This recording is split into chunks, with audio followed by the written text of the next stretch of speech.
Dato' Iskandar Mansor tidak pernah memberitahu bila beliau akan pulang ke rumah. Pagi itu di Kuala Lumpur, hartawan hartanah paling berpengaruh di Lembah Klang memutuskan untuk pulang lebih awal dari jangkaan setelah perjalanan perniagaan ke Jakarta. Beliau telah memeterai kontrak bernilai jutaan ringgit. Satu perjanjian yang secara rasminya menempatkannya dalam senarai lelaki terkaya dan berkuasa di negara ini. Namun jauh di lubuk hatinya, semua itu tidak memberikan kepuasan yang dibayangkan orang lain. Banglo mewahnya di Damansara Heights senyap, elegan, dan dingin. Beliau menaiki tangga tanpa mengeluarkan bunyi. Dia tidak mahu sesiapa tahu dia telah tiba. Dia tidak tahu apa sebenarnya yang dicari. Mungkin untuk mengesahkan syakwa sangka yang telah mengganggunya selama beberapa minggu. Sejak istrinya, Datin Maria, meninggal dunia 2 tahun lalu, Datuk Iskandar telah mengasingkan diri dalam kerja. Anak kembar mereka, Adam dan Sarah, yang baru berusia 3 tahun, dijaga oleh pembantu rumah. Beliau membayar dokter terbaik, terapi terbaik, mainan import terbaik, tetapi dia tidak membayar masa, tidak membayar kehadiran. Pagi itu, sesuatu menyebabkan dia berhenti sebelum masuk ke dapur. Suara lembut, suara sebak, dan kemudian senyap. Datuk Iskandar menolak pintu perlahan-lahan. Apa yang dilihatnya membuatkannya terpaku. Di tengah-tengah dapur putih marmar yang luas, diterangi cahaya keemasan pagi, Kak Siti, pembantu rumah, sedang berlutut di lantai. Dia mengenakan seragam biru muda, apron putihnya yang bersih, dan masih memakai sarung tangan kuning untuk membersih. Di hadapannya, juga sedang berlutut, adalah Adam dan Sarah. Tubuh kecil mereka tegak, tangan kecil mereka disatukan, mata mereka tertutup, mereka sedang berdoa. Tetapi bukan itu yang menggegarkan Datuk Iskandar, tetapi apa yang mereka katakan. Ya Tuhan, jagalah ayah, jangan biarkan dia terlalu sedih.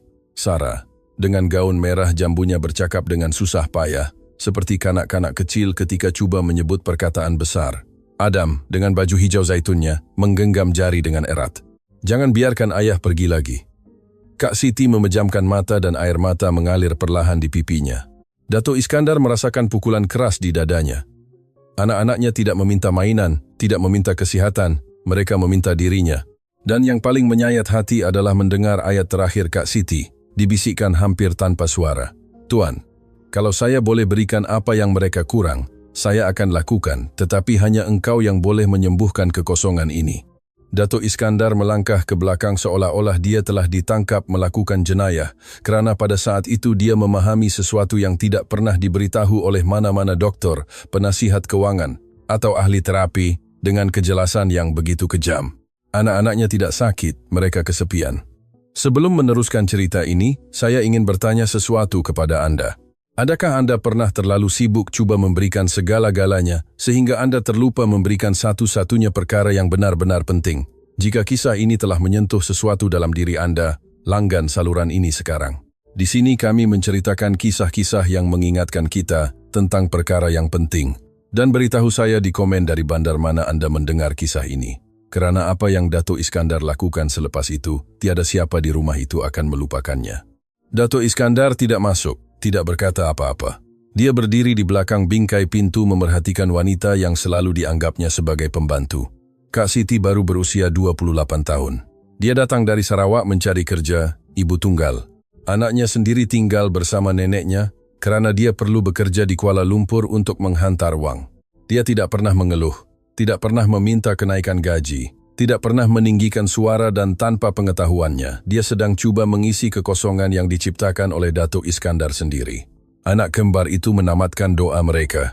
Kak Siti mencium dahi setiap seorang. Ayah sangat sayang kamu, bisiknya. Datuk Iskandar merasakan tanah hilang dari bawah kakinya kerana dia tahu itu tidak sepenuhnya benar. Menyayangi mereka tidak cukup jika dia tidak menunjukkannya. Selama beberapa minggu, Adam kurang bercakap seperti sebelumnya. Sarah menangis pada waktu malam. Datuk Iskandar menyangka itu adalah fasa biasa. Tetapi sekarang dia faham, itu adalah panggilan senyap. Kak Siti bangun dan mula menyediakan sarapan seolah-olah tiada apa-apa yang berlaku. Anak-anak berlari ke meja sambil ketawa dan kemudian Datuk Iskandar masuk. Kesunyian berlaku serta-merta. Adam membuka matanya terkejut. Sarah tersenyum. Tetapi dengan senyuman tidak yakin seseorang yang tidak tahu sama ada kegembiraannya akan dibalas, Kak Siti melangkah ke belakang dengan gugup. Datuk Iskandar, kami tidak tahu Datuk sudah pulang. Datuk Iskandar tidak menjawab. Dia berlutut. Buat pertama kali dalam beberapa tahun, Lelaki yang merundingkan kontrak jutaan ringgit di bangunan pencakar langit kaca itu berlutut di dapurnya sendiri di hadapan anak-anaknya. "Kamu sedang bercakap dengan Tuhan?" tanyanya dengan suara serak. Adam mengangguk. Sarah menghulurkan tangannya dan itu adalah kali pertama dalam masa yang lama. Dato' Iskandar meletakkan teleponnya di dalam poket dan memeluk anak-anaknya tanpa melihat jam. Tetapi apa yang mengubah hidupnya selamanya bukan hanya pemandangan itu, tetapi apa yang dia temui kemudian pada hari yang sama. Apabila dia naik ke bilik permainan, dia melihat sesuatu yang lebih melumpuhkannya, sebuah lukisan yang ditampal di dinding. Di dalamnya ada Adam dan Sarah berpegangan tangan. Kak Siti dilukis besar di tengah, dan dia dilukis sangat kecil di sudut dengan sebuah beg pakaian. Dato' Iskandar merenung lukisan itu selama beberapa menit, kerana kanak-kanak tidak pernah berbohong apabila mereka melukis, dan di situ dia memahami kebenaran paling menyakitkan dalam hidupnya. Dia telah membina bangunan yang besar, tetapi telah mengurangkan kehadirannya sendiri ke satu sudut. Malam itu dia tidak pergi kemana-mana mesyuarat, tidak membalas email, tidak menghubungi rakan kongsi. Dia duduk di lantai bilik permainan, sementara anak-anaknya menunjukkan mainan mereka, dan buat pertama kali dia tidak memikirkan kontrak, dia memikirkan masa. Kak Siti memerhati dari pintu, tidak berkata apa-apa, tetapi di matanya ada sesuatu yang berbeza, hormat dan harapan senyap. Dato' Iskandar belum tahu bahwa doa pagi yang mudah itu telah menyelamatkan sesuatu yang lebih daripada hubungannya dengan anak-anaknya. Ia telah menyelamatkan jiwanya, dan apa yang akan dilakukannya keesokan harinya akan mengubah kehidupan semua orang di rumah itu selamanya. Tetapi itu baru permulaan. Malam itu, selepas melihat lukisan di dinding dan duduk di lantai bilik permainan sehingga Adam dan Sarah tertidur di atas kakinya, Dato' Iskandar Mansor tidak dapat tidur. Banglo itu senyap, tetapi di dalam dirinya ada bunyi yang tidak tertahan. Dia bangun pada pukul 3 pagi dan berjalan berkaki ayam di sepanjang koridor luas, diterangi samar-samar oleh lampu otomatik di siling. Setiap lukisan yang digantung di dinding menunjukkan kejayaan, pembukaan, anugerah perniagaan, muka depan majalah keuangan, gambar berjabat tangan dengan menteri besar dan usahawan asing, tetapi tiada satu pun gambar baru di mana dia memeluk anak-anaknya. Dia masuk ke pejabatnya. Di atas meja kayu gelap menantinya kontrak-kontrak yang belum selesai, laporan keuangan, jemputan makan malam eksklusif. Dia mengambil salah satu kertas, memandangnya selama beberapa saat, dan menjatuhkannya. Dia teringat suara Sarah, "Jangan biarkan ayah pergi lagi." Dia merasakan satu simpulan di kerongkongnya. Dato' Iskandar selalu membenarkan ketiadaannya dengan satu frasa, "Saya lakukan ini untuk mereka, untuk masa depan mereka, untuk pendidikan mereka, untuk keselamatan mereka." Tetapi malam itu buat pertama kalinya dia bertanya kepada dirinya sendiri, sama ada dia tidak menggunakan anak-anaknya sendiri sebagai alasan untuk lari dari kesakitan. Sejak Datin Maria istrinya meninggal dunia dalam kemalangan kereta di Lebuh Raya Plus berhampiran Ipoh, dia telah menjadi seorang lelaki yang berfungsi, tetapi secara emosi mati rasa. Dia tidak menangis di pengebumian, tidak menjerit, tidak rebah. Dia menjadi cekap, mengatur segalanya, membayar segalanya, menyelesaikan segalanya, kecuali kekosongannya sendiri. Dan tanpa disedari, dia telah membesarkan anak-anaknya dari jauh, seolah-olah mereka adalah sebahagian daripada warisan yang perlu dilindungi, tetapi tidak semestinya dipeluk. Dia rebah di sofa pejabat dan menutup mukanya dengan tangan. Dia tidak sedih, dia malu. Keesokan paginya, bau kopi yang baru dibancuh memaksanya bangun. Dia menuruni tangga lebih awal daripada biasa, pukul 7 pagi. Dari dapur dia mendengar gelak ketawa. Adam cuba menyebut perkataan yang rumit sementara Sarah bertepuk tangan. Kak Siti sedang duduk bersama mereka di lantai menyusun teka-teki. Apabila Dato' Iskandar muncul, ketiga-tiganya mengangkat pandangan. Terdapat sedikit keheningan yang janggal. Adam adalah yang pertama bertindak balas. "Ayah." Dia berlari ke arahnya dan memeluk kakinya. Dato' Iskandar tunduk dan mendukungnya. Budak itu berbau sabun, oat dan susu suam. Ia adalah bau yang sederhana, harian, dan sangat manusiawi. Sarah menghampiri dengan lebih perlahan. Dia sentiasa lebih pemerhati. "Ayah pergi hari ini?" tanyanya perlahan. Soalan itu menusuk hatinya. Kak Siti menundukkan pandangan berpura-pura membetulkan apron. Dato' Iskandar menarik nafas dalam-dalam. "Tidak, Putri, hari ini ayah tidak pergi." Dan buat pertama kali dia memutuskan untuk membatalkan mesyuarat penting tanpa memberi penjelasan. Dia menghantar mesej ringkas kepada pembantunya. "Atur semula semua, hari ini saya di rumah." Telepon bergetar serta-merta dengan jawaban terkejut, tetapi dia meletakkannya di atas meja. Hari itu dia cuba sesuatu yang dia tidak tahu bagaimana untuk lakukan. Duduk di lantai bersama anak-anak, bermain dengan blok bangunan, mendengar cerita tidak masuk akal yang penuh dengan imajinasi kanak-kanak. Dia ketawa tanpa melihat jam, tetapi semasa dia berbuat demikian, dia mula menyedari butiran yang sebelum ini dia abaikan. Adam mengelak daripada memandangnya secara langsung apabila bercakap. Sarah terlalu berpaut pada Kak Siti apabila sesuatu menakutkannya. Kedua-duanya mencari persetujuan dari pembantu rumah daripada dirinya. Bukan penolakan, ia adalah kebiasaan dan itu lebih menyakitkan. Pada tengah hari, apabila anak-anak tertidur untuk tidur siang, Dato' Iskandar memanggil Kak Siti ke taman. Dia keluar dengan berhati-hati, membersihkan tangannya pada apron putihnya. "Tuan," Dato' Iskandar memerhatikannya selama beberapa saat, bukan sebagai majikan, tetapi sebagai seorang bapa. "Semalam saya dengar kamu berdoa." Kak Siti tegang. "Maaf jika saya melakukan sesuatu yang tidak sesuai, Tuan. Saya hanya..." "Cuba." Dia tidak memotongnya. Dengan lembut. "Terima kasih." Dia memandangnya dengan bingung. Dato' Iskandar menelan air liur. "Terima kasih kerana menjaga apa yang saya abaikan." Kak Siti menunduk. "Anak-anak sangat sayang Tuan." Dia menggelengkan kepala. "Mereka sayang saya, tetapi mereka semakin kehilangan saya." Kesunyian di antara mereka berat, tetapi jujur. Kak Siti teragak-agak sebelum bercakap. "Dengan segala hormatnya, Dato' Iskandar, anak-anak tidak memerlukan lebih banyak barang. Apa yang paling memberikan mereka keyakinan adalah mengetahui Dato' akan pulang." Frasa itu tergantung di udara. Mereka tidak memerlukan lebih banyak barang. Pada petang yang sama, Dato' Iskandar membuat keputusan terburu-buru. Dia naik ke pejabat pribadinya dan membuka kalendar bulan itu. Ia penuh. Perjalanan ke Singapura, mesyuarat di Dubai, persidangan di London. Dia menutup matanya.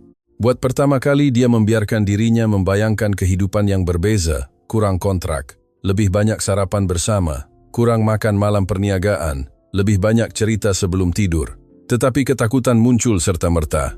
Apa yang akan berlaku kepada syarikat, kepada reputasinya, kepada kedudukannya? Dia telah membina sebuah empayar. Adakah dia bersedia untuk mengurangkannya? Malam itu, semasa makan malam, sesuatu yang kecil tetapi signifikan berlaku.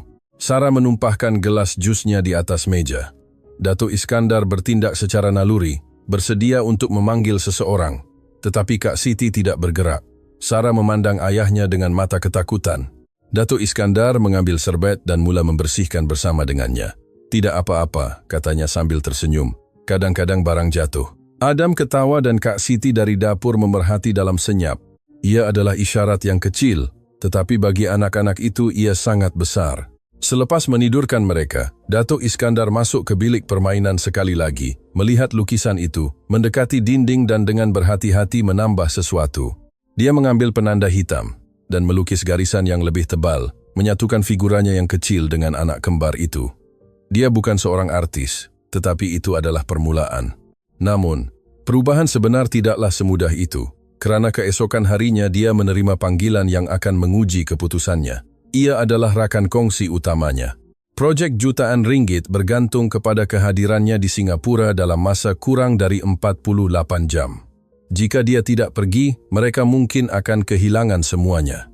Dato' Iskandar memandang anak-anaknya bermain di taman.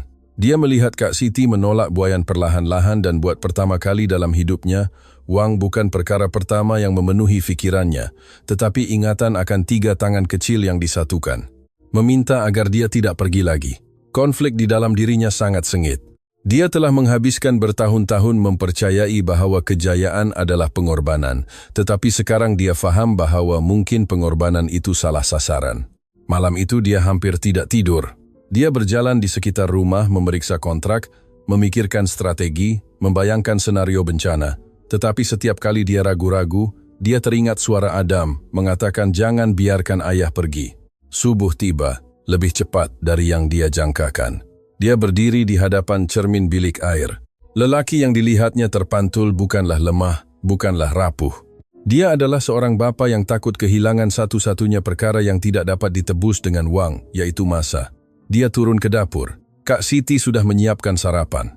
Anak-anak ketawa sambil cuba mencapai biskut dari meja. Datuk Iskandar menarik nafas dalam-dalam, mengambil teleponnya dan mendail. Rakan kongsinya menjawab pada deringan kedua. Datuk Iskandar, beritahu saya yang Datuk sudah mengemas beg. Terdapat keheningan. Saya tidak akan pergi.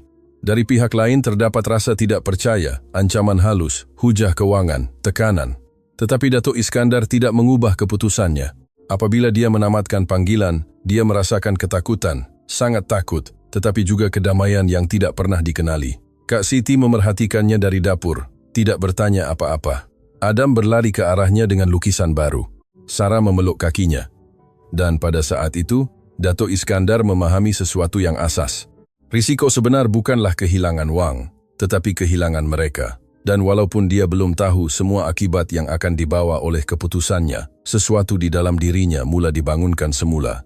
Ia tidak sempurna, tidak serta-merta, tidak ajaib, tetapi ia nyata. Lelaki yang masuk tanpa memberitahu pagi itu tidak lagi sama, dan proses untuk menjadi bapa yang diperlukan oleh anak-anaknya baru bermula. Pada hari ketiga selepas membatalkan perjalanan ke Singapura, ribut pun bermula bukan di langit tetapi di syarikatnya.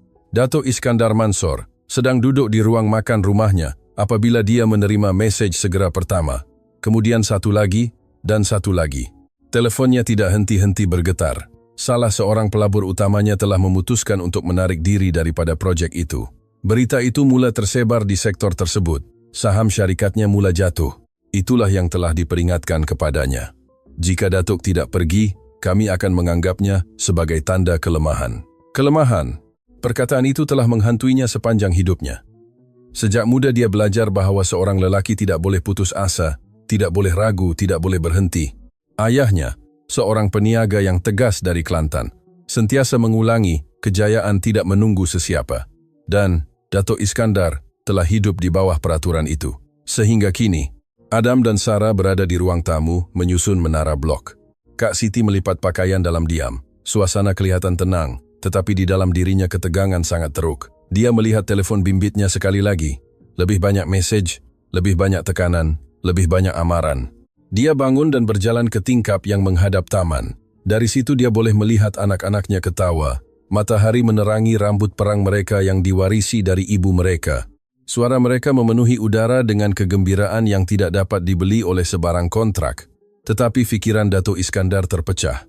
Jika syarikat itu lemah, apa yang akan berlaku kepada masa depan anak-anaknya? Kepada kestabilan? Kepada semua yang telah dibinanya untuk mereka? Ketakutan kembali. Bukan takut kehilangan kemewahan, tetapi takut gagal. Petang itu dia menerima panggilan langsung dari lembaga pengarah. Mereka meminta mesyuarat maya segera. Dia naik ke pejabatnya, menutup pintu. Wajah-wajah di skrin tidak mesra. Datuk Iskandar, ketiadaan Datuk menghantar mesej yang membimbangkan, kata salah seorang rakan kongsi. Kita bercakap tentang jutaan, tambah seorang lagi. Kita memerlukan kepimpinan, bukan sentimentality. Sentimentality. Perkataan itu lebih menyakitinya daripada yang dia jangka. Selama bertahun-tahun, dia telah menjadi yang paling tegas, paling dingin, paling kalkulatif. Kini dia dipersoalkan kerana mengutamakan anak-anaknya. Kepimpinan saya tidak diragukan, jawabnya dengan tenang. Tetapi keutamaan saya memang telah berubah. Kesunyian dalam panggilan video itu janggal. Adakah Datuk bersedia untuk kehilangan proyek ini? Datuk Iskandar melihat pantulannya di skrin. Dia memikirkan lukisan yang ditampal di dinding. Dia memikirkan tangan-tangan kecil yang disatukan meminta dia jangan pergi. Saya bersedia kehilangan apa-apa sahaja yang memaksa saya kehilangan mereka. Mesyuarat berakhir tanpa persetujuan yang jelas. Apabila dia menuruni tangga, beban di bahunya jelas. Kak Siti segera menyadarinya. Semuanya baik-baik saja, Tuan. Dia ragu-ragu beberapa saat sebelum menjawab. Saya tidak tahu. Itu adalah kali pertama dia mengakui ketidakpastian di hadapan seseorang. Dia duduk di sofa sementara anak-anak berlari di sekeliling. Adam tersandung dan jatuh ke tanah. Sebelum Kak Siti sempat bertindak, Datuk Iskandar sudah mengangkatnya. Ayah ada di sini, bisiknya sambil memeluknya. Adam memeluk lehernya, dan dalam isyarat mudah itu, Datuk Iskandar merasakan bahawa keputusan yang dibayarnya begitu mahal mula masuk akal, tetapi tekanan tidak berhenti. Keesokan harinya, media kewangan menerbitkan artikel yang mempersoalkan kepimpinannya. Usahawan terkemuka utara semakin hilang fokus. Rangkaian mula membuat spekulasi, pesaing mengambil kesempatan. Pembantunya menelpon dengan cemas. Tuan, ini boleh menjejaskan reputasi syarikat dengan serius. Datuk Iskandar menarik nafas dalam-dalam. Selama bertahun-tahun dia telah membina imej yang sempurna. Kini imej itu mula retak. Malam itu dia tidak dapat makan malam. Dia hanya memandang pinggan, sementara anak-anak bercakap dengan gembira tentang cerita yang telah dibacakan oleh Kak Siti. Sarah menyedari kesunyiannya. Ayah sedih lagi?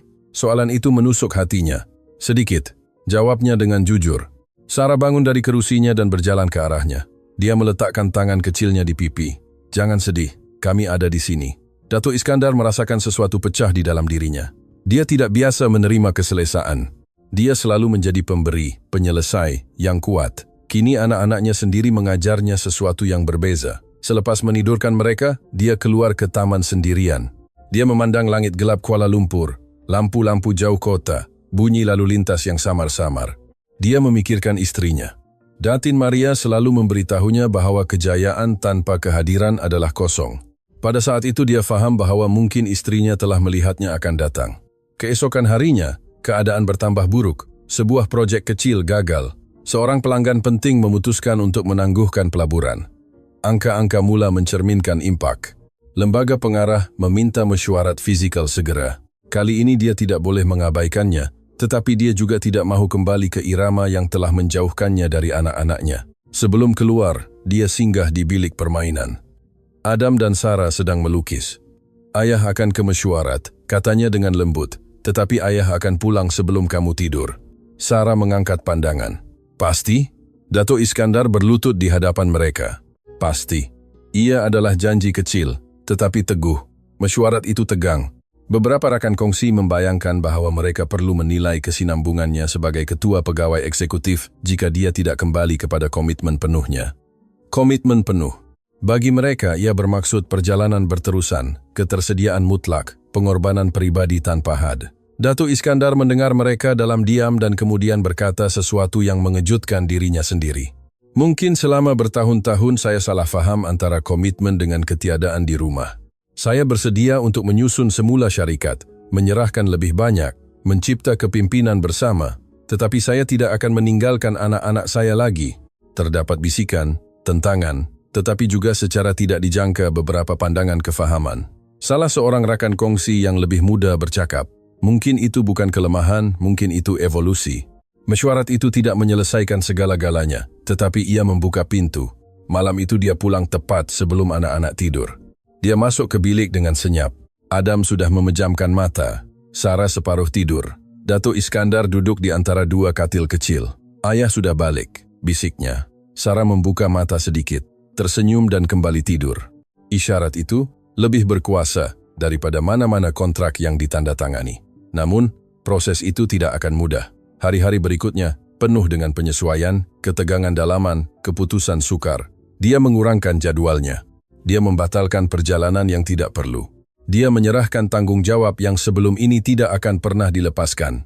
Sesetengah pekerja lebih menghormatinya, yang lain ragu-ragu. Tetapi di rumah sesuatu berubah dengan ketara. Adam mula bercakap lebih banyak. Sarah berhenti bertanya setiap malam sama ada ayahnya akan pergi. Kak Siti memerhatikan semuanya dengan campuran kelegaan dan budi bicara. Pada suatu petang, ketika anak-anak tidur siang, Datuk Iskandar duduk bersamanya di dapur.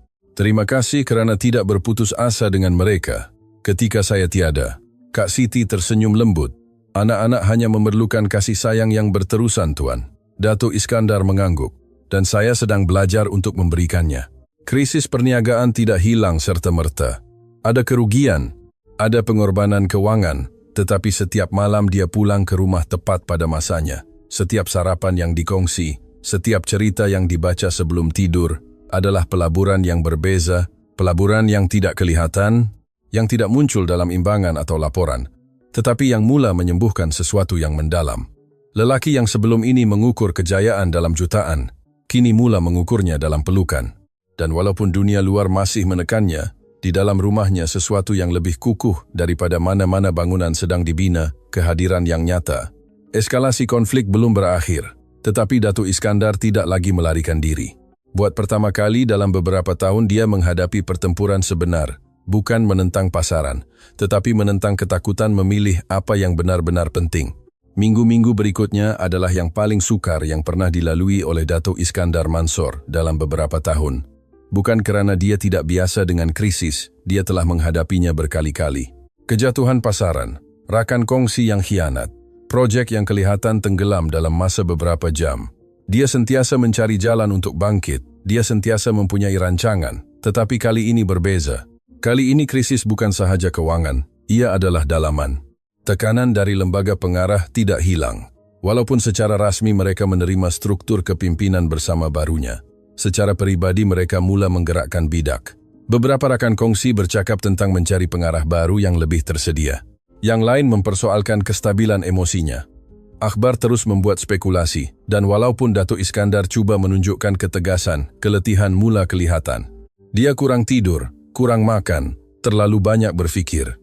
Pada suatu malam, selepas menidurkan Adam dan Sarah, dia duduk di tepi katil anak perempuannya. Si kecil bernafas dengan tenang, memeluk patung usang yang pernah menjadi milik Datin Maria. Datuk Iskandar membelai rambut perangnya dan merasakan kesakitan yang senyap. Dia telah berjanji untuk berubah. Dia telah berjanji untuk hadir, tetapi di dalam dirinya tumbuh keraguan yang gelap. Bagaimana jika dia tidak dapat mengekalkan kedua-duanya?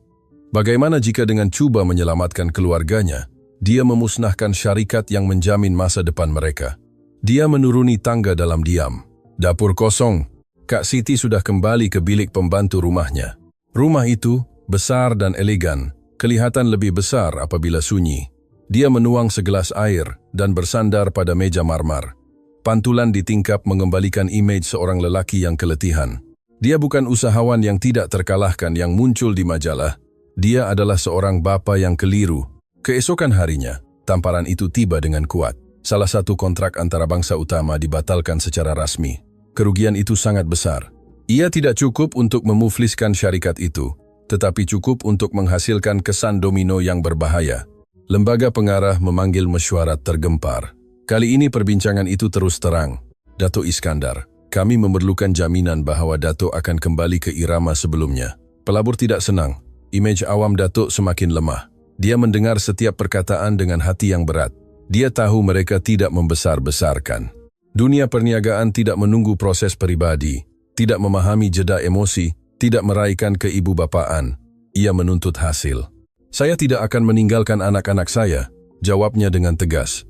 Kalau begitu, mungkin kita perlu menimbang semula kedudukan Datuk, kata salah seorang rakan kongsi tertua. Frasa itu jatuh seperti hukuman. Menimbang semula kedudukan bermakna satu perkara, menggantikannya. Apabila dia keluar dari bangunan korporat di tengah Kuala Lumpur, langit kelabu. Angin sejuk bertiup di sepanjang jalan. Dia duduk di dalam kereta beberapa menit tanpa menghidupkan enjin. Dia telah berjuang sepanjang hidupnya untuk sampai ke situ. Dia telah membina syarikat itu dari awal. Setiap bata, setiap kontrak, setiap projek membawa namanya. Adakah dia bersedia untuk kehilangannya? Ketakutan kembali kali ini lebih kuat dari sebelumnya. Bukan hanya kebanggaan, ia adalah identiti. Tanpa syarikat, siapakah Datuk Iskandar Mansor? Dia pulang ke rumah lebih lewat dari biasa. Kak Siti membuka pintu. Anak-anak bertanya tentang Datuk, katanya lembut. Datuk Iskandar mengangguk, masuk ke ruang tamu. Adam sedang duduk di lantai dengan blok-blok berselerak. Sarah memandang buku bergambar. Apabila mereka melihatnya, mereka berlari ke arahnya. Tetapi malam itu, Datuk Iskandar tidak dapat tersenyum secara semula jadi. Dia memeluk mereka, ya. Dia bercakap dengan mereka, ya, tetapi fikirannya jauh. Sarah segera menyadarinya. Ayah pergi lagi? Soalan yang diucapkan dengan polos itu adalah tamparan langsung ke hati. Tidak, jawabnya pantas. Ayah tidak pergi. Tetapi di dalam dirinya dia tidak yakin tentang apa-apa. Malam itu, selepas anak-anak tidur, Datuk Iskandar menerima panggilan yang tidak dijangka. Ia adalah ayahnya. Mereka tidak kerap bercakap. Saya telah membaca apa yang akhbar katakan, kata suara garau di hujung talian. Adakah benar awak semakin hilang kawalan? Datuk Iskandar mengetap rahangnya. Saya sedang menyusun semula keutamaan. Terdapat keheningan yang dingin. Lelaki kuat tidak terganggu oleh sentimentaliti. Frasa itu membawanya kembali ke zaman kanak-kanaknya, ke hari Ahad di mana dia menunggu ayahnya datang ke perlawanan sekolahnya dan tidak pernah muncul. Ke malam-malam di mana dia mendengar perdebatan perniagaan semasa makan malam sendirian, perasaan berterusan untuk perlu membuktikan bahawa dia cukup baik. Ini bukan sentimentaliti, jawabnya akhirnya. Ini adalah tanggung jawab. Tanggung jawab awak adalah untuk mempertahankan apa yang awak bina. Perbualan berakhir tanpa persetujuan. Datuk Iskandar meletakkan telefon di atas meja. Dia merasakan bahwa dia bukan sahaja menghadapi krisis perniagaan, tetapi juga warisan emosi. Dia telah belajar bahwa cinta ditunjukkan dengan bekerja tanpa henti. Kini dia coba memecahkan pola itu, tetapi memecahkannya menyakitkan. 2 hari kemudian, lembaga pengarah membuat keputusan sementara. Mereka akan melantik pengarah operasi tambahan untuk mengimbangi beban kerja. Dalam erti kata mudah, ia bermakna penyeliaan, ketidakpercayaan institusi. Datuk Iskandar menerima secara luaran, tetapi di dalam dirinya dia merasakan bahwa dia semakin kehilangan tapak. Petang itu dia pulang ke rumah lebih awal dari biasa, tetapi dengan semangat yang benar-benar runtuh, dia masuk tanpa membuat bunyi. Dari dapur dia mendengar ketawa lembut. Kak Siti sedang duduk di lantai bersama anak kembar itu. Tangan mereka bersatu lagi. Mereka sedang berdoa.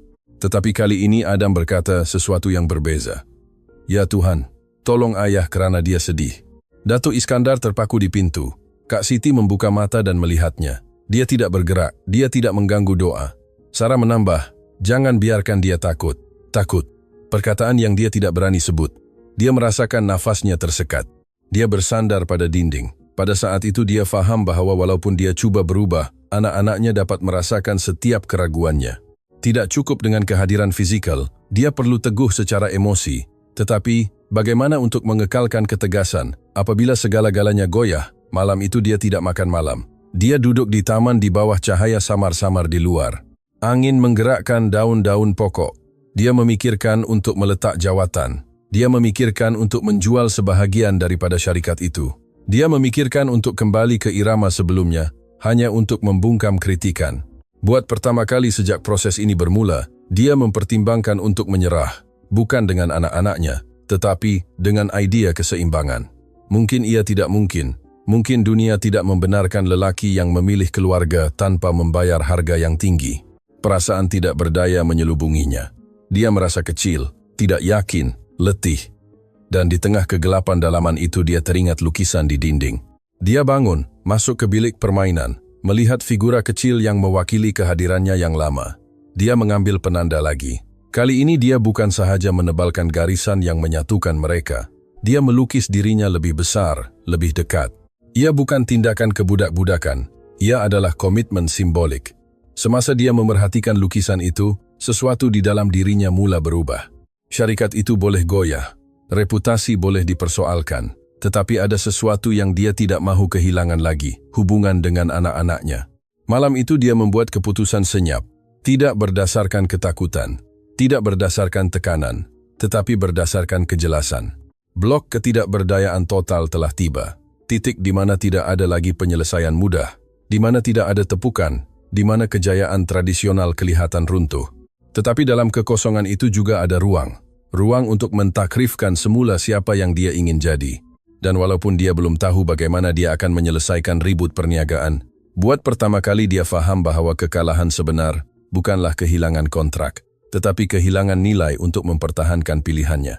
Lelaki yang sebelum ini berlari untuk melarikan diri dari kesakitan, kini diam, merasakan, menerima, dan bersiap sedia, tanpa menyadarinya, untuk transformasi yang lebih mendalam dari yang dia bayangkan. Transformasi itu tidak bermula dengan berita besar. Tiada kontrak yang berjaya diperoleh semula, tiada ucapan inspirasi dalam mesyuarat lembaga pengarah, tiada tajuk utama yang membersihkan namanya. Ia bermula dengan sesuatu yang kecil, hampir tidak kelihatan. Pada suatu petang, ketika langit Kuala Lumpur diwarnai jingga dan panas mula reda, Adam mendekati Datuk Iskandar dengan lukisan baru di tangan. Ayah, lihat. Datuk Iskandar sedang duduk di teres menyemak beberapa dokumen keuangan, cuba memastikan syarikat stabil tanpa kembali ke irama sebelumnya. Dia mengangkat pandangannya. Dalam lukisan itu ada mereka berempat, dia, Adam, Sarah, dan Kak Siti. Tetapi kali ini ada sesuatu yang berbeza. Mereka semua berpegangan tangan, dan di atas kepala mereka Adam telah melukis sesuatu yang bengkok dan berkilauan. Apa itu? Tanya Datuk Iskandar. Ini rumah bahagia, jawab Adam dengan senyuman bangga. Ia bukan banglo, tidak ada kolam renang, tidak ada kereta mewah. Ia adalah segi 4 tepat yang sederhana dengan bumbung segitiga dan pintu besar, tetapi ia penuh dengan cahaya matahari. Dato' Iskandar merasakan satu simpulan di dadanya kerana dia memahami sesuatu yang mendalam. Anak-anaknya tidak memerlukan kestabilan korporat, mereka memerlukan kestabilan emosi. Malam itu juga, semasa makan malam, satu lagi saat yang kelihatan tidak penting berlaku. Sarah cuba memotong makanannya sendiri. Dia kecewa, hampir menangis. Dato' Iskandar daripada memanggil seseorang duduk di sebelahnya. Coba lagi, ayah ada di sini. Dia tidak melakukan kerja itu untuknya, hanya menemaninya, dan sesuatu berubah dalam pandangan anak perempuannya. Kepercayaan, kecil, rapuh, tetapi nyata. Kak Siti memerhati dalam diam dari dapur. Wanita itu telah menampung kekosongan selama berbulan-bulan. Dia telah menjadi jambatan antara kesakitan dan kepolosan. Dan kini dia melihat bagaimana sedikit demi sedikit Dato' Iskandar mula mengambil tempat yang selalu menjadi miliknya. Tetapi percikan perubahan sebenar berlaku beberapa hari kemudian. Ia adalah hari Sabtu. Tiada mesyuarat, tiada panggilan segera, hanya pagi yang tenang. Kak Siti berada di dapur menyediakan roti canai. Anak kembar bermain di lantai. Dato' Iskandar turun awal. Dia memerhati pemandangan itu beberapa saat. Sesuatu mendorongnya. Kak Siti, katanya dengan suara tenang, hari ini jangan bersihkan apa-apa. Dia mengangkat pandangannya dengan bingung. Maaf, hari ini saya mahu kita sarapan bersama. Terdapat keheningan seketika. Ia tidak biasa. Ia bukan sebahagian daripada kontrak. Tetapi Kak Siti mengangguk. Mereka berempat duduk di meja. Adam mula bercakap tentang anjing khayalan yang dia mahu ada. Sarah menjelaskan bahawa dia bermimpi tentang ibunya malam sebelumnya. Dato' Iskandar mendengar tanpa mengganggu, tanpa melihat telefon, dan di tengah perbualan Sarah berkata sesuatu yang mengubah segalanya. Ayah tidak jauh lagi. Frasa itu seperti kunci yang berputar di dalam dadanya. Tidak jauh lagi. Ia tidak bercakap tentang jarak fisikal. Ia bercakap tentang kehadiran. Petang itu, Dato' Iskandar membuat satu lagi keputusan yang tidak dijangka. Dia membatalkan keahlian kelab eksklusif yang jarang dihadapinya. Dia menjual salah satu kereta sportnya, mengurangkan perbelanjaan yang tidak perlu yang sebelum ini hanya dikekalkan untuk image. Ini bukan krisis ekonomi yang melampau, ia adalah penyusunan semula dalaman. Dia melepaskan simbol untuk mengekalkan ikatan. Lembaga pengarah terkejut apabila dia mengumumkan bahawa dia ingin melaksanakan model kepimpinan yang lebih fleksibel, mengutamakan kecekapan berbanding kehadiran berterusan. Ada yang menentang, yang lain, peliknya mula menyokongnya, kerana dalam diam beberapa daripada mereka juga keletihan. Contoh Dato' Iskandar telah membuka perbincangan yang tidak selesa dalam syarikat. Adakah benar-benar perlu mengorbankan segalanya demi pertumbuhan tanpa had? Sementara itu, di rumah perubahan menjadi lebih ketara. Adam berhenti bangun menangis pada waktu malam. Sarah mula menjemput ayahnya bermain tanpa takut dia akan berkata nanti. Kak Siti mula tersenyum dengan lebih tenang. Pada suatu petang Ahad, Dato' Iskandar menemui Kak Siti sedang duduk di taman melihat teleponnya dengan mata berkaca. Adakah semuanya baik-baik saja? Tanyanya. Dia ragu-ragu sebelum menjawab. Anak saya rindu saya tidak bersamanya.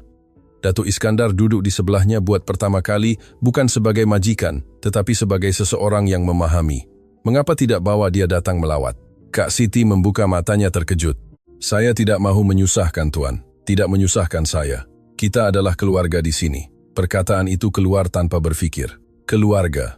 Dan kedua-duanya merasakan berat maknanya. Seminggu kemudian, si kecil Diego, anak Kak Siti, tiba dari Sarawak untuk beberapa hari. Dia berusia 5 tahun. Malu, pemerhati. Adam dan Sarah memandangnya dengan rasa ingin tahu. Pada mulanya ada jarak, kemudian sebiji bola, kemudian ketawa, kemudian larian spontan di taman. Dato' Iskandar memerhati dari teres. Sesuatu dalam pemandangan itu mendedahkan kepadanya kebenaran yang kuat. Cinta tidak terbahagi, ia berganda. Kehadiran tidak berkurang, ia meluas. Malam itu, ketika keempat-empat anak tidur keletihan kerana bermain, Dato' Iskandar keluar ke taman. Langit cerah. Dia memikirkan semua yang dia takut akan hilang dan semua yang dia perolehi. Syarikat itu masih menghadapi penyesuaian. Angka-angka tidaklah sehebat dahulu, tetapi tidak runtuh.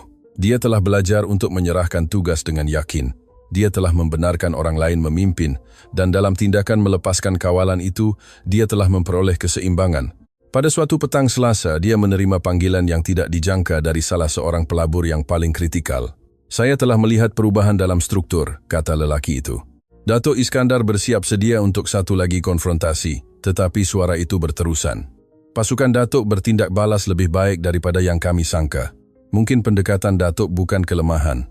Datuk Iskandar tidak segera menjawab kerana dia faham bahawa pengiktirafan luaran bukan lagi bahan api utamanya. Perubahan sebenar dia tidak bergantung kepada kelulusan perniagaan, ia bergantung kepada konsistensi dalaman.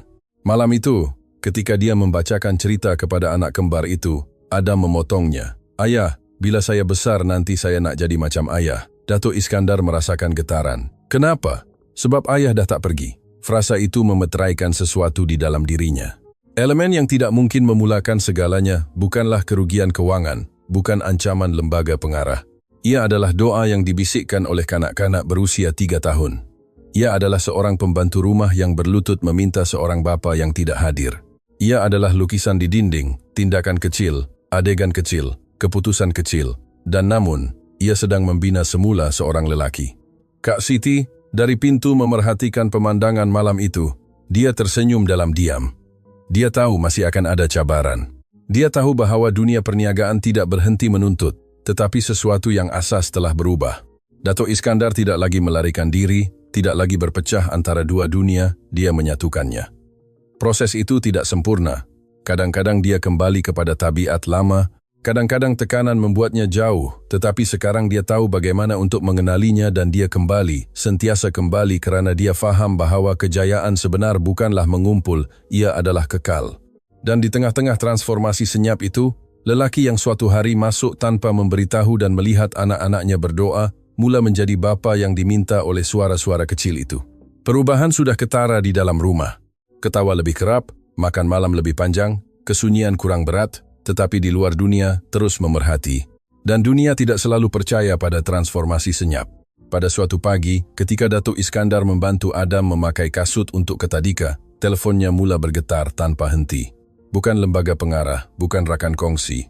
Ia adalah sesuatu yang berbeza, mesej yang dihantar semula oleh pembantunya. Temu bual bocor daripada ahli lembaga tanpa nama mempersoalkan kepimpinan emosi Datuk Iskandar Mansor. Emosi. Perkataan itu kembali. Dia membuka artikel itu. Catatan itu membayangkan bahawa keputusan keluarganya baru-baru ini melemahkan struktur strategik syarikat.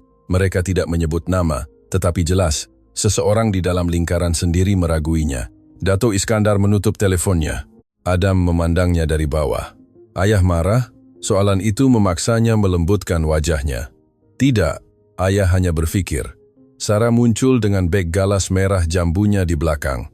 Jangan terlalu banyak berfikir, ayah. Dia tersenyum. Betapa mudahnya ia kedengaran dari mulut seorang kanak-kanak berusia 3 tahun. Selepas menghantar mereka ke Tadika, Datuk Iskandar memandu ke pejabat pusat. Bangunan itu masih megah, kaca, keluli, prestige. Tetapi pagi itu, buat pertama kali dia tidak merasa bangga ketika masuk. Dia merasakan jarak. Di bilik mesyuarat, beberapa eksekutif mengelak pandangannya. Yang lain menyapanya dengan formaliti yang berlebihan.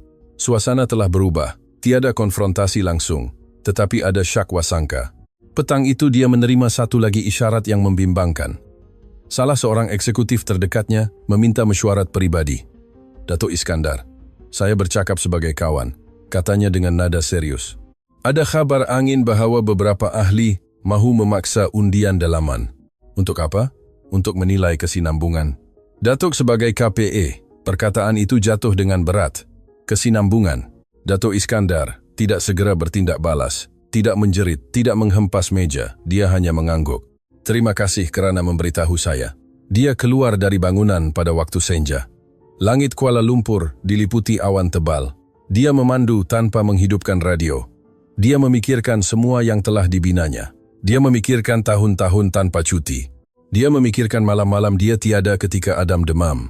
Dia memikirkan pengebumian Datin Maria, di mana dia berjanji untuk menjadi kuat dan dia bertanya pada dirinya sendiri sesuatu yang tidak pernah dia benarkan sebelum ini. Bagaimana jika kehilangan jawatan itu bukan pengakhiran, tetapi satu transisi?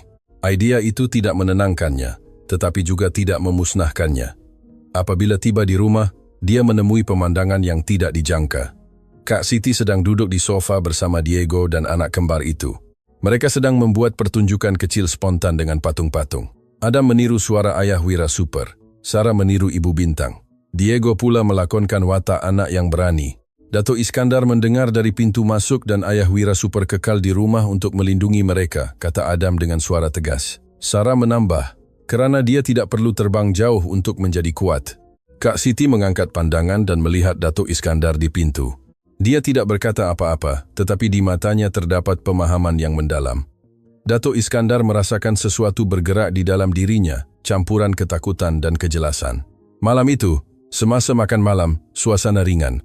Anak-anak ketawa. Kak Siti lebih banyak turut serta daripada biasa. Tetapi Dato' Iskandar lebih senyap, bukan kerana kesedihan, tetapi kerana refleksi. Selepas menidurkan anak-anak, dia keluar ke taman. Angin bertiup lebih kencang dari malam-malam lain. Dia duduk di kerusi yang sama di mana beberapa minggu sebelumnya dia mempertimbangkan untuk menyerah. Tetapi sekarang dia tidak merasakan kekalahan. Dia merasakan ketidakpastian. Dan ketidakpastian tidak selalu menjadi musuh. Kadang-kadang ia adalah pendahuluan perubahan. Dia mengambil teleponnya, membuka kalender syarikat. Terdapat mesyuarat penting yang dijadwalkan pada hari Jumaat. Kemungkinan undian. Dia tidak tahu apa hasilnya, tetapi dia tahu sesuatu yang berbeza. Dia tidak lagi takut untuk memilih. Pada pagi Khamis, sebelum keluar, dia menemui sesuatu di atas meja makan. Ia adalah lukisan lain. Kali ini bukan Adam, tetapi Sarah. Di dalamnya ada dua jalan. Satu panjang penuh bangunan tinggi, satu lagi pendek dengan rumah kecil dan pokok besar. Dalam lukisan itu Dato' Iskandar berdiri di tengah, dan anak-anaknya memanggilnya dari jalan pendek. Di bawah, dengan huruf bengkok tertulis, "Ayah, pilih di sini. Tiada tekanan, tiada air mata, hanya jemputan." Dato' Iskandar menyimpan lukisan itu di dalam poket jaketnya. Semasa mesyuarat Jumaat, suasana formal, langsung, tanpa berdolak dalih. Lembaga pengarah membentangkan angka, membandingkan hasil, membentangkan senario. Akhirnya, salah seorang ahli bercakap jelas. Dato' Iskandar, kami perlu tahu sama ada keutamaan utama Datuk masih syarikat ini. Ruang itu menjadi sunyi. Dia memandang setiap wajah. Dia menarik nafas dalam-dalam dan menjawab dengan ketenangan yang mengejutkan dirinya sendiri. Keutamaan utama saya adalah untuk hidup dengan konsisten. Dan hari ini itu bermakna tidak mengorbankan keluarga saya untuk mengekalkan imej kepimpinan yang saya tidak lagi kongsi. Terdapat bisikan, beberapa isyarat tidak setuju, yang lain hormat. Jika itu bermakna orang lain harus menggantikan tempat saya akan menerimanya. Frasa itu menandakan titik tidak kembali. Undian ditangguhkan untuk minggu berikutnya, tetapi mesejnya jelas. Malam itu, apabila pulang ke rumah, dia tidak tahu apa kesudahannya. Dia boleh kehilangan jawatannya. Dia boleh menghadapi tajuk-tajuk utama yang lebih keras. Dia boleh melihat kekayaannya berkurangan, tetapi sesuatu di dalam dirinya sangat tenang. Dia masuk tanpa memberitahu, seperti kali pertama itu. Dari dapur dia mendengar ketawa lembut. Kak Siti sedang mengajar anak-anak membuat biskut, tepung di tangan, gula di lantai, bersepah sepenuhnya. Dato' Iskandar bersandar di dinding memerhati. Sarah melihatnya dahulu. "Ayah." Dia berlari ke arahnya dengan tangan penuh tepung dan memeluknya tanpa peduli. Adam melakukan perkara yang sama. Diego menghampiri dengan malu-malu.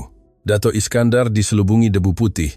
Kak Siti meletakkan tangan ke mulut risau. "Maaf tuan, mereka terlalu kotor." Dato' Iskandar ketawa ikhlas. Ia sempurna begini. Dan buat pertama kali dalam masa yang lama dia tidak memikirkan reputasi, tidak memikirkan hasil, tidak memikirkan kawalan. Dia memikirkan kehadiran, penggantungan, penantian, misteri apa yang akan berlaku dalam syarikat masih di udara, tetapi ketegangan sebenar bukanlah pada undian, ia adalah pada transformasi dalaman yang belum selesai sepenuhnya kerana kesudahan luaran belum tiba.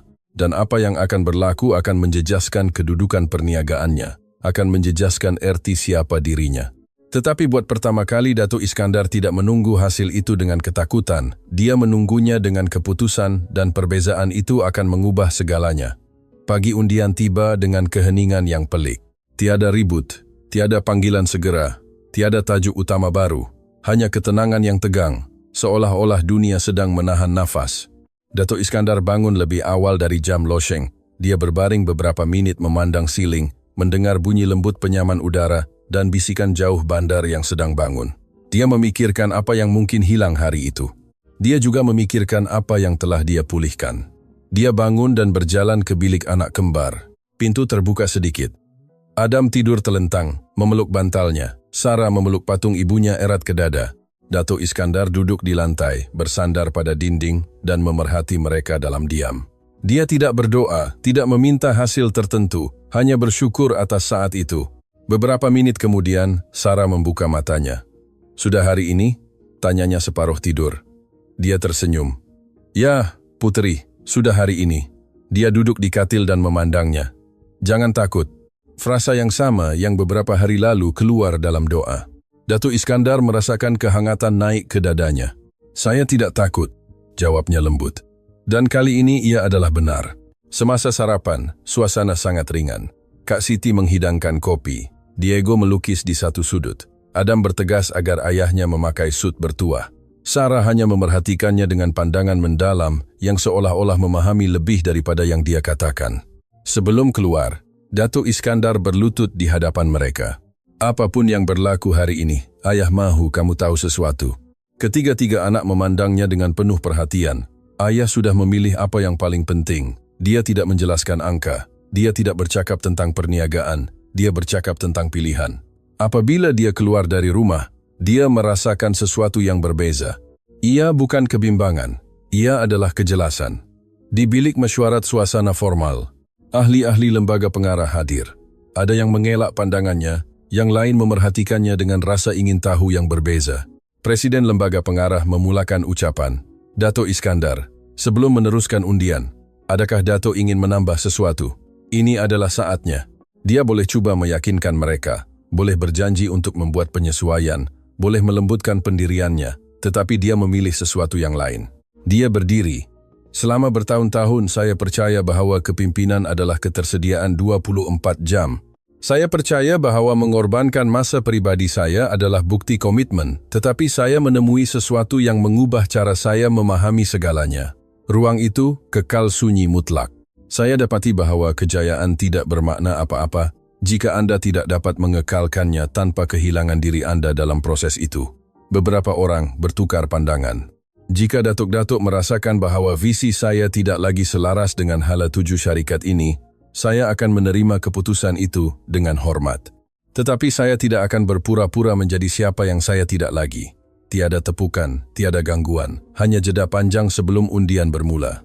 Datuk Iskandar duduk buat pertama kali dalam kehidupan perniagaannya. Dia tidak cuba mengawal keputusan itu, dia bersedia untuk menerimanya. Beberapa menit kemudian, Presiden bercakap lagi.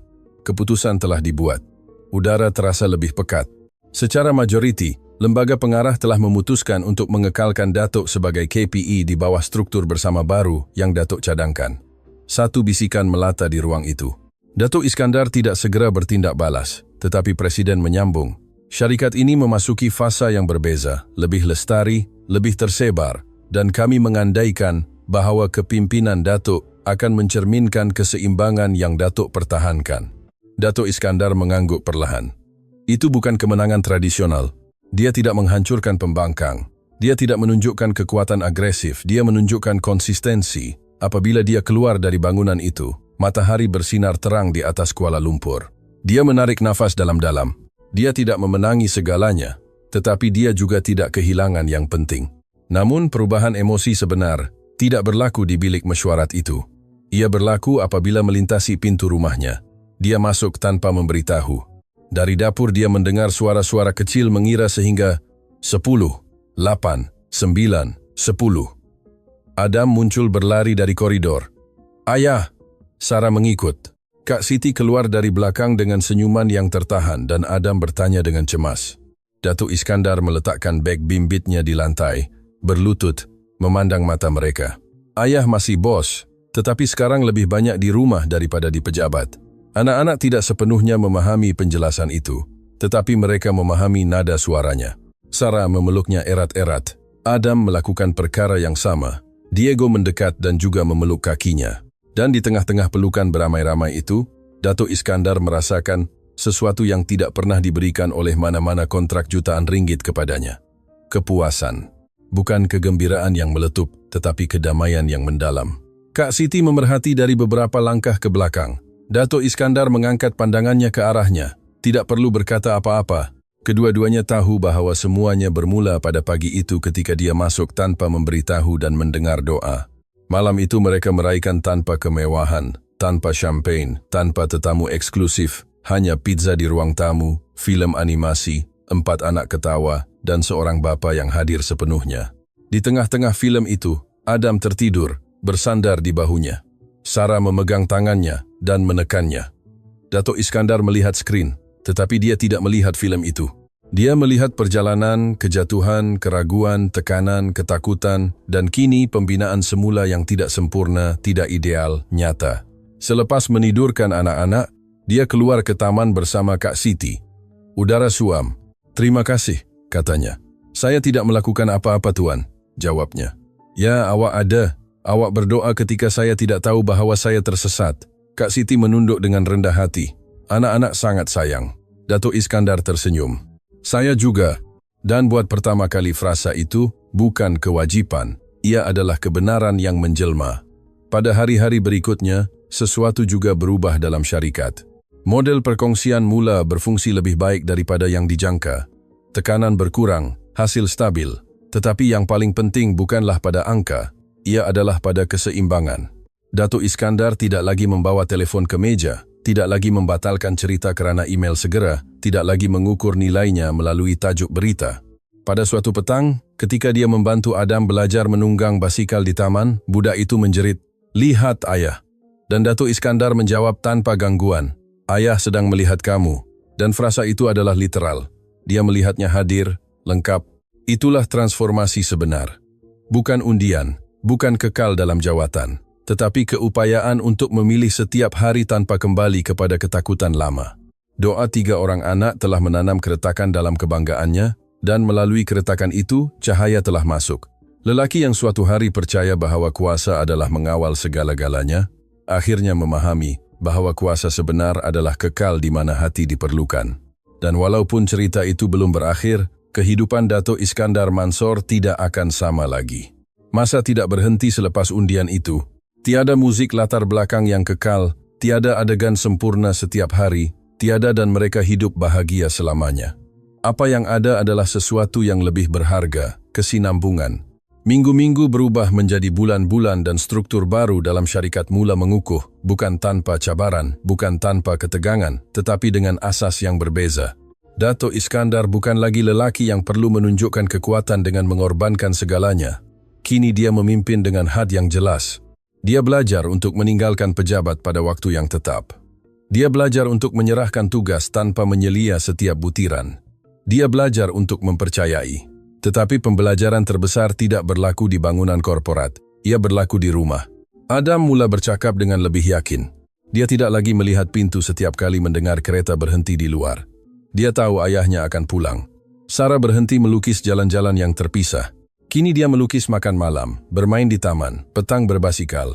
Diego kembali ke Sarawak, tetapi dari semasa ke semasa dia datang melawat. Rumah itu bukan lagi hanya tempat kerja bagi Kak Siti. Ia adalah tempat di mana dia juga merasa dihormati, dilihat.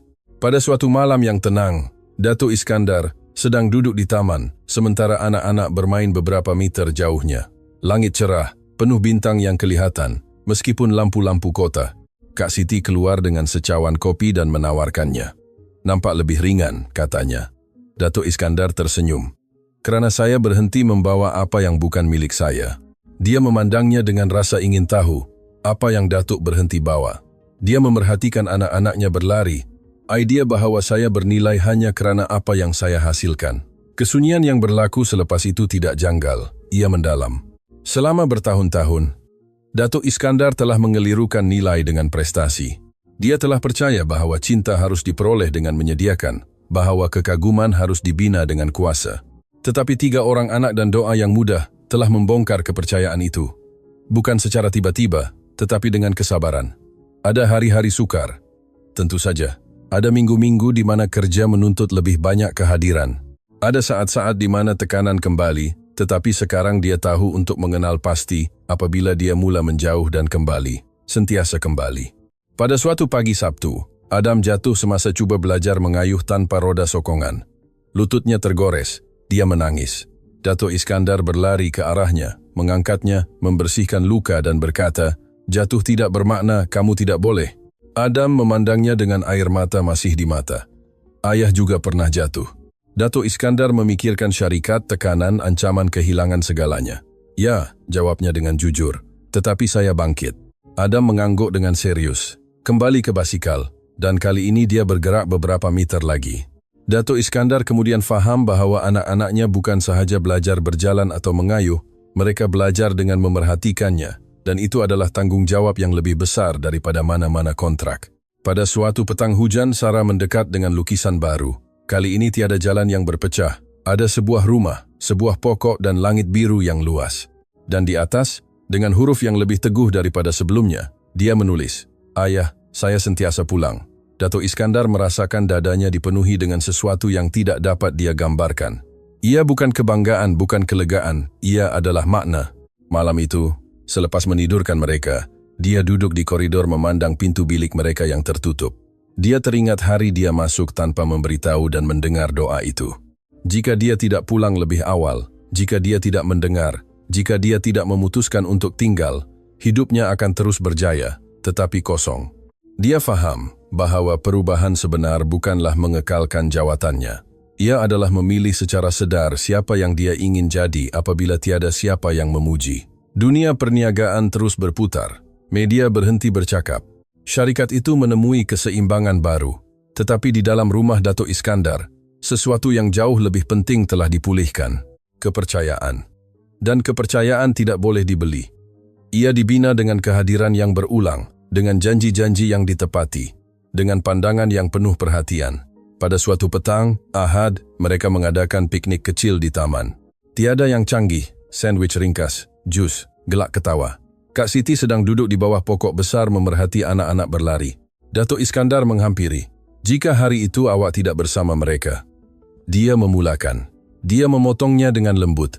"Datuk memang ada, Tuan. Datuk hanya perlu mendengar mereka." Frasa itu tergantung di udara. Kadang-kadang kita tidak tiada secara fizikal, tetapi secara emosi. Dan satu-satunya perkara yang kita perlukan adalah berhenti cukup lama untuk mendengar. Dengan berlalunya masa, Dato' Iskandar mula berkongsi pengalamannya dengan usahawan lain.